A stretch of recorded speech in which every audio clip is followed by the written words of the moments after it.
All right, it's time for another And Campaign Civic update. And today I have to talk about the vice presidential debate that you guys know occurred last night.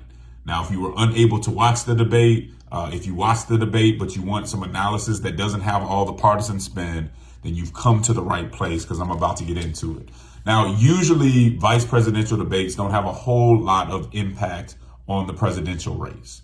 This is a really, really tight race, so you never know. But we're going to want to watch kind of what the polls say and see if this has any impact on what's going on. But a few things stuck out to me about this debate immediately. Number one is that it was a grown-up debate. They treated the issues with the seriousness that the American people deserve, and they were civil. They acted like gentlemen. It wasn't a bunch of name calling. It wasn't a bunch of other stuff. They really got to the issues. And number two, it was far more substantive than the presidential debate before it. They got into the policies and really dug deeper into those policies so we could see where people stand. And I obviously appreciate that. Number three, whether you like him or not, J.D. Vance proved himself to be a very skillful debater. And it was clear to me that he won the debate. Now, I say that without saying that Walz did a bad job. I think he actually did a pretty good job painting Trump as untruthful and untrustworthy, right? Is this the person we want in this position at this moment? And he also scored a point with his follow-up on the January 6th question to Vance, basically saying, did Trump lose the last election? The people want to know. He scored a point there, and I'll get back to that a little later. But I will say that he came out very nervous. I mean, he was visibly nervous, and I think it's hurt him.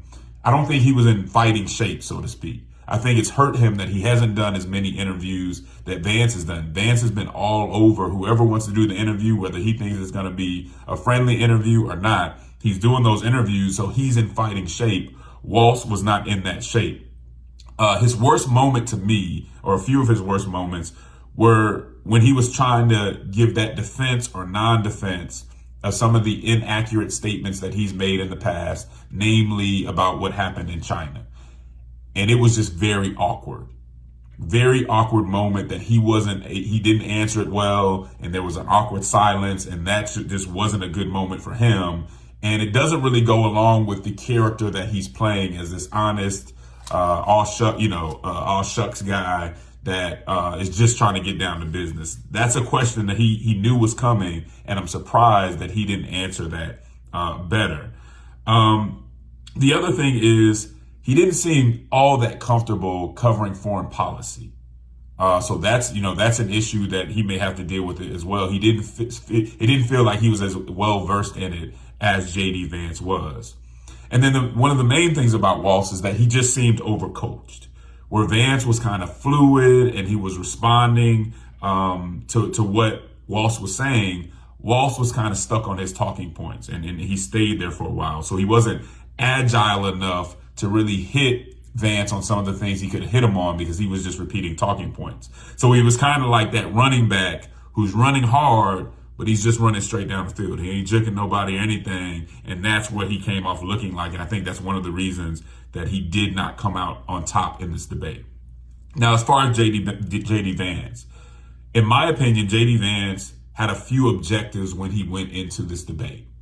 Number one was to define Harris and tie her to the current administration. He didn't want to allow this campaign to act like she wasn't in office right now, that she was something new. And I think he was pretty effective at doing that. Number two, he had to defend Trump's antics, which in some cases seems impossible and maybe was impossible. But if the job could be done, I don't know somebody who did it better than J.D. Vance did it last night. Number three, I would say he wanted to reverse the perception that he's mean and that he's weird, right? Because that's what they've been hitting him with. They pulled some stuff that he said from the past that's been really bad and have really been pushing that out. And so I think he was trying to counter that perception. And I think he did a pretty good job. He sounded like a compassionate conservative. He was explaining his ideas a little more and not just going for that Trumpish kind of throwing shots at people. He took a very different tone. So in substance and in tone, I think he hit the right notes. Now, a bad moment for him, and I talked about it a little earlier, was his non-answer on the January 6th certifying the election question.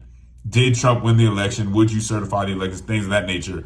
He did not give a straight answer and kind of moved over to the Democrats talking about democracy, but really being pro-censorship.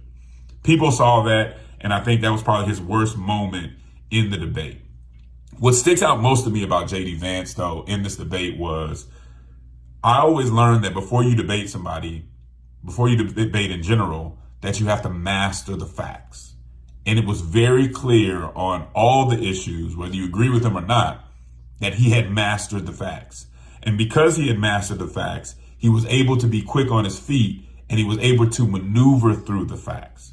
So you have Walz and Harris who are kind of like when they debate, they very much stay on their talking points, which I think worked for Harris in the last debate. You have Trump who just kind of trusts himself too much, doesn't care about the talking points, doesn't care about staying on message and just says whatever he wants to say. But you have the person who's probably the best debater out of these four, which is J.D. Vance, who not only knows the facts, but he can maneuver through the facts, listen to his opponent, and respond during this time.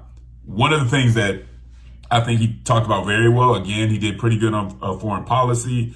He also, when he had to defend Trump's concept of a plan for healthcare, he did it in a way that almost made Trump sound like the hero when it came to healthcare.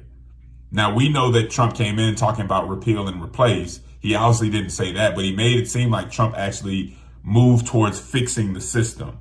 And this is where him being a good debater almost moved into sophistry, or the ability to take a bad argument or something that's bad and make it sound good. Plato used to always talk about the sophists, because the sophists didn't really have a commitment to the truth. They were just about making their argument sound good. And I do think he kind of floated into sophistry on some of those issues, and it could have hurt him. The other thing that stuck out, and some pro-life people are upset about this, and I kind of get it, is his answer on abortion, which he knows is a weakness for his campaign. And what I think he did on the abortion question is that he's trying to reset the issue. He knows that conservatives are losing on this issue, so he basically tried to reset it and say, hey, we have to be more compassionate. I understand why people don't see us that way and don't trust us on this issue. He's trying to reset it so that they can take a different approach. Not everybody saw it that way, and I think he certainly gave up some ground from the positions that he's been in before. But altogether, I think J.D. Vance showed why he was chosen by Trump. I don't agree with him on all the issues, but he's the best debater that I've seen in a while, and he just really did a good job. Again, we see a situation with the moderators where they say they're not going to fact check, then they, in this one, they said they're not going to fact check, then they fact check, and when he corrected them, that was kind of one of his stronger moments too.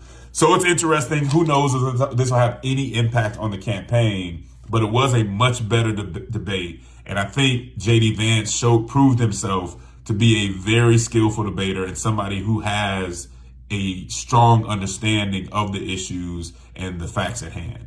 If you like this type of commentary, you got to listen to the Church Politics Podcast, where you'll get this and more. See you soon.